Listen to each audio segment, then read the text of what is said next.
मैं अमित कुमार आप सभी का एक नए वीडियो में स्वागत करते हैं। आज का क्लास काफी इंपॉर्टेंट रहने वाला है। आज हम लोग प्रीवियस ईयर क्वेश्चन डिस्कस करेंगे वेक्टर का जो 2016 में आया था। साथ ही कुछ इंपॉर्टेंट क्वेश्चन भी डिस्कस करेंगे जो upcoming West Bengal TGT PGT के लिए इंपॉर्टेंट रहने वाला है। तो चलिए आज का सेशन शुरू करते हैं। तो देखिए, ये क्वेश्चन 2016 में टीजीटी मैथ में पूछा था वेक्टर का, और ये था cross product of three vector से रिलेटेड। तो चलिए हम लोग cross product of three vector का कॉन्सेप्ट भी थोड़ा सीखेंगे, उसका फॉर्मूला भी सीखेंगे, कैसे उसे याद रखा जाए वो भी सीखेंगे। तो देखिए, क्वेश्चन पूछा गया था कि for three non vector, vector A, vector B, vector C, if ये यानी कि वेक्टर ए क्रॉस वेक्टर सी बराबर वेक्टर ए cross vector B cross vector C bracket के अंदर, देन ये चार ऑप्शन था। तो इसमें से कौन सा सही ऑप्शन उत्तर होगा ये हमें डिटेक्ट करना था। तो चलिए, जो चीज दिया हुआ है, ये दिया हुआ है उसी को हमने लिखा। ये एक्चुअली क्या है कि vector product of three vector और cross product of three vector. तो vector product of three vector आप लोग जानते ही हैं, फिर भी हम चलिए इसका फॉर्मूला आप लोगों को याद भी कराएंगे और कुछ याद रखने के लिए ट्रिक्स भी बताएंगे। तो देखिए, यहां से देखिए आरएचएस में क्या है हमारा कि वेक्टर ए cross vector B cross vector c, ये दो वेक्टर जो है ब्रैकेट के अंदर है और पहले एक सिंगल वेक्टर है। पैटर्न को पहले फॉलो कीजिए कि पहले सिंगल वेक्टर, देन क्रॉस, उसके बाद ब्रैकेट के अंदर दो वेक्टर। अगर इस प्रकार का पैटर्न में रहे तो उसका फॉर्मूला क्या होता है, देखिए फॉर्मूला हम नीचे लिख दिए हैं, लेकिन इसको कैसे याद रख सकते हैं। ये इस डायरेक्शन में काम करेगा, यानी कि इधर से इधर, ठीक है। यानी कि जब इस डायरेक्शन में काम करेगा तो पहला वेक्टर जो मिलेगा हमें वो बी मिलेगा, ब्रैकेट के अंदर वाला ध्यान रखिए। तो बी को बाहर किए, उसके बाद कौन सा वेक्टर मिलेगा, सी मिलेगा, तो सी को बाहर किए। जब पहला वेक्टर बी को बाहर किए तो बी छोड़ के बाकी जो दो वेक्टर है यानी कि ए और सी, उसका डॉट प्रोडक्ट लेना है, बीच में माइनस। फिर सेकेंड वेक्टर जो है उसको बाहर किए, मतलब ब्रैकेट का जो सेकंड वेक्टर उसको बाहर किए, बाकी जो दो रेस्ट बचेगा यानी कि सी अगर बाहर हुआ तो ए और बी बच रहा है, तो उसका डॉट प्रोडक्ट लेना है और बीच में माइनस, ठीक है। यानी कि जो भी वेक्टर को आपको बाहर करना है वो ब्रैकेट का ही वेक्टर बाहर होगा। देखिए, पहले बी बाहर हुआ, देन सी बाहर हुआ, और जिस वेक्टर को बाहर करेंगे उसको छोड़कर बाकी जो भी रेस्ट वेक्टर होगा उसका डॉट प्रोडक्ट हम लोग लेंगे, ठीक है, और बीच में माइनस करेंगे।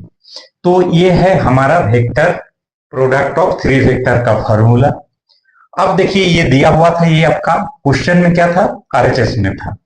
क्वेश्चन में एलएचएस में भी उसी प्रकार का कुछ दिया हुआ है, ये भी cross product of three vector ही है, लेकिन इसका पैटर्न थोड़ा सा अलग है। देखिए, इसमें क्या था कि सिंगल वेक्टर पहले बाद में डबल वेक्टर, इसमें क्या है डबल वेक्टर पहले बाद में सिंगल वेक्टर।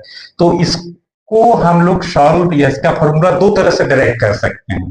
पहली बात है कि इस प्रकार से भी आप कर सकते हैं, और दूसरी जो अभी हम बता रहे हैं दोनों बता देंगे। देखिए, इसका डायरेक्शन जो है, इसका डायरेक्शन अगर ऐसे राइट वर्ड गया था तो इसका क्या होगा, लेफ्ट वर्ड जाएगा। बाकी रूल वही। तो इस डायरेक्शन में जाएंगे तो ब्रैकेट के अंदर पहला वेक्टर कौन है, बी। देखिए, बी को बाहर किए, रेस्ट दो कौन बचा, ए और सी, उसका डॉट प्रोडक्ट लिए, बीच में माइनस। फिर वहां पे हमको सी मिला था सेकंड वेक्टर, तो सी को बाहर किए थे, यहां पर क्या मिला, ए मिल रहा, तो ए को बाहर किए, बाकी दोनों का डॉट प्रोडक्ट। तो काफी आसान है इसको याद रखना। अगर हम इस पैटर्न का वेक्टर को, अगर वेक्टर का ट्रिपल प्रोडक्ट को ऐसे नहीं करके अगर हम इसी टाइप में याद रखना चाहे कि पहले सी को रखेंगे बाद में ये दो, तो क्या होगा, इसको अगर हम ऑर्डर को चेंज कर देंगे तो यहां पे देखिए, ये मैं मिटा देता हूं ताकि स्पेस मिल जाएगा। तो देखिए क्या है हमारा, दिया हुआ है A cross B cross vector C. इसको अगर राइट साइड के जैसे हम लोग लिखेंगे, पहले सी को अगर लाते हैं तो पहले सी तो ला तो सकते हैं, ए क्रॉस बी कर दी। वेक्टर में क्रॉस प्रोडक्ट जो होता है वो कम्यूटेटिव नहीं होता है, यानी कि आप ए क्रॉस बी बराबर बी क्रॉस ए नहीं लिख सकते हैं, ठीक है, नहीं लिख सकते, ये नहीं होता है। अगर लिखना चाहें तो आपको एक नेगेटिव साइन देना होगा। तो उसी प्रकार यहां भी अगर हम सी को पहले लाते, ऑर्डर चेंज हो रहा है तो हम नेगेटिव साइन पहले देंगे। तो अब क्या है, बस यही रूल आप लगा सकते हैं, फिर लास्ट में माइनस मल्टीप्लाई होगा, तो ऐसे भी आप कर सकते हैं और जो हम बताए ऐसे भी आप लोग कर सकते हैं। क्लियर? तो चलिए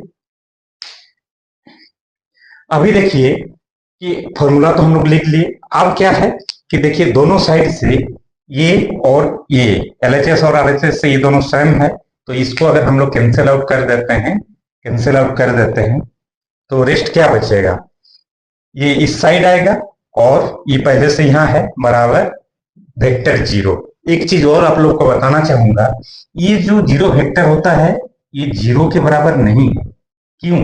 इसका नाम वेक्टर प्रोडक्ट या क्रॉस प्रोडक्ट क्यों पड़ा?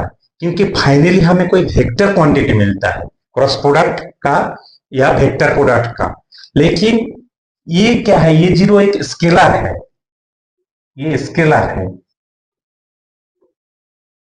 और ये वेक्टर जीरो है। इसलिए जब भी क्रॉस प्रोडक्ट का बात होगा या वेक्टर प्रोडक्ट का बात होगा तो हम लोग जीरो नहीं लिखेंगे, जीरो वेक्टर लिखेंगे। क्लियर?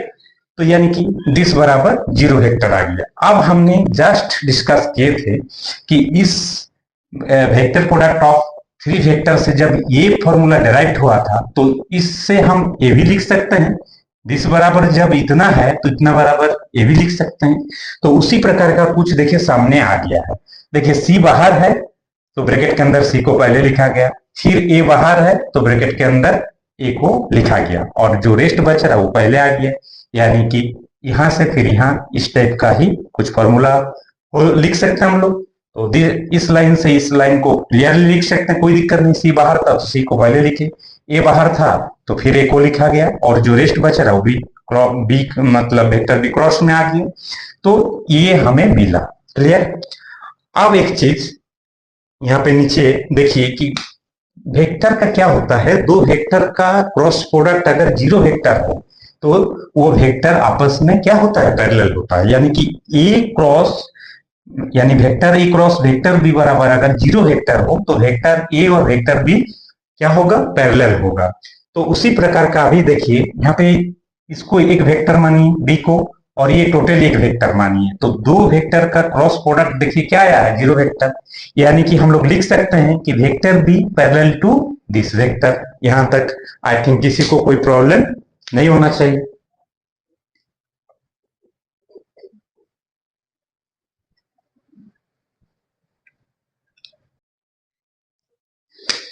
अभी देखिए इसको सुविधा के लिए इक्वेशन वन मान लेते हैं, ये मान लीजिए इक्वेशन हमारा वन है, ठीक है। अब फ्रॉम इक्वेशन वन यहां हम लिख रहे हैं, ठीक है, फ्रॉम इक्वेशन वन में क्या था कि बी क्रॉस हमें vector B cross c cross vector a बराबर जीरो वेक्टर था। यानी कि दो वेक्टर का क्रॉस प्रोडक्ट अगर जीरो है तो आइदर ये जीरो वेक्टर होगा या तो ये जीरो वेक्टर होगा। लेकिन क्वेश्चन में देखिए आपका बोला हुआ है कि ए बी सी जो है ये नाल वेक्टर है, यानी कि नाल नॉट नाल वेक्टर है, ठीक है। यानी कि नाल वेक्टर का मतलब होता है जीरो, तो नॉट नाल का क्या होगा, यानी कि यहां से साफ पता चल रहा है कि जो वेक्टर बी है वो हमारा जीरो वेक्टर नहीं है, ठीक है। तो इसका मतलब क्या है कि तब जरूर सी क्रॉस जो ए होगा, सी क्रॉस वेक्टर ए ये जरूर जीरो वेक्टर होगा। क्लियर? जब ये नहीं है, जब ये नहीं है तो जरूर ये पार्ट हमारा जीरो वेक्टर होगा। तो यहां से हम लोग फिर क्या देखें, सेम वही कॉन्सेप्ट कि दो वेक्टर का अगर क्रॉस प्रोडक्ट जीरो आए तो वो दो वेक्टर आपस में क्या होता है, पैरेलल होता है। तो यहां से आप लिख सकते हैं कि जो हमारा वेक्टर सी है ये पैरेलल टू वेक्टर ए होगा। क्लियर? कोई किसी को डाउट नहीं है यहां तक? तो ये एक रिजल्ट हमारा मिल गया, ये रिजल्ट मिला। अब देखिए कुछ चीज आप लोगों को बताना चाहेंगे। जो कॉम्पिटिटिव एग्जाम होता है, ये आपका ये टेस्ट नहीं करता है कि आप कितना मैथ जानते हैं, कि आप सॉल्व करके लाए हैं, कि आप टेक्निक से आंसर ठीक किए हैं। आपको जो है अपना समय बचाना है, और वही चंद सेकंड समय ही आपको दूसरे कंपटीटर से आगे ले जाता है। तो देखिए, कुछ जो कॉमन सेंस का आपको यूज करना पड़ता है कॉम्पिटिटिव एग्जाम का, यही खूबसूरती है, खास करके मैथ सब्जेक्ट में। अब क्योंकि ये कैलकुलेशन पेपर है तो आपको काफी टाइम टेकिंग होता है, इसलिए समय बचाना बहुत जरूरी है। तो देखिए यहाँ पे जो रिजल्ट आया है, यानी कि vector c parallel to vector है। आप ऑप्शन में आप देखिए, किस ऑप्शन में ए और सी पैरेलल दिख रहा है आपको। देखिए पहला ऑप्शन में क्या बोला है, क्या है कि vector B parallel to the planes of A and C. मतलब ए के साथ तो नहीं बोला गया, किसी प्लेन ए और सी का दोनों के साथ का बात किया गया है। बी में ए एंड सी परपेंडिकुलर का बात किया गया। देखिए ऑप्शन सी में दिख रहा है साफ, यहाँ पर देखिए A and C are parallel, ठीक है, पैरेलल टू ईच अदर दिख रहा है। तो यही से ही देखिए, ये है कॉमन सेंस, हम लोग आंसर एग्जाम में टिक कर सकते हैं कि 100% तय है कि ऑप्शन सी आंसर होगा। क्लियर? एग्जाम में हम लोग और इसको आगे नहीं बनाएंगे सेकेंड पार्ट, यहीं से ऑप्शन टिक करके अपना समय बचाएंगे। तो चलिए यहां तक आप लोग स्क्रीनशॉट ले लीजिए।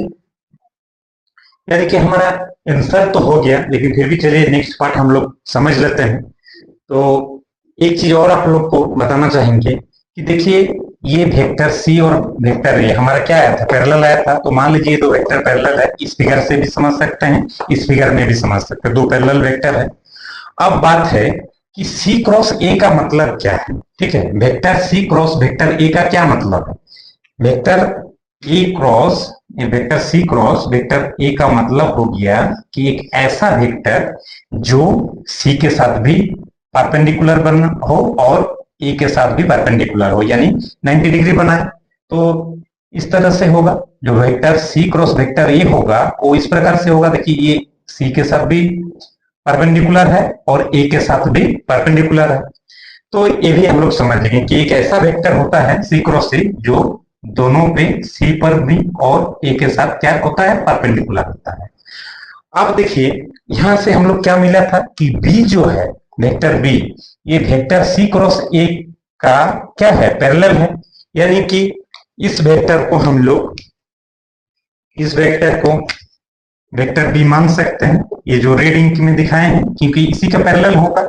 तो जब ये वेक्टर इसके साथ परपेंडिकुलर हो रहा है, वेक्टर ए और वेक्टर सी के साथ, तो बी वेक्टर भी क्या होगा, यहां से भी आप समझ सकते हैं कि बी वेक्टर इसके साथ भी परपेंडिकुलर बनाए, इसके साथ भी परपेंडिकुलर बनाए। तो ये हमारा वेक्टर बी है, जो कि इसके पैरेलल भी दिख रहा है।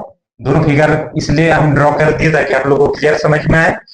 तो ये भी हम लोग देख लिए कि वेक्टर बी जो है अल्टीमेटली परपेंडिकुलर किसके साथ होगा, vector C and vector A के साथ। और ये चूंकि दोनों पैरेलल वेक्टर है, यानी कि ये कोप्लेनर भी है, मतलब एक ही प्लेन में ये लोग है। ठीक है, तो यानी कि बी परपेंडिकुलर हुआ एक ऐसे प्लेन के साथ जिसमें vector A and vector C दोनों एग्जिस्ट कर रहा है। तो वो भी प्रूफ हो गया। देखिए सेकेंड पार्ट यही था कि B is perpendicular to the plane, एक ऐसे प्लेन के साथ ऑफ ए एंड सी जिसमें ए एंड सी है। तो यानी कि अब तो और 200% कंफर्म हो गया कि यही उत्तर होगा।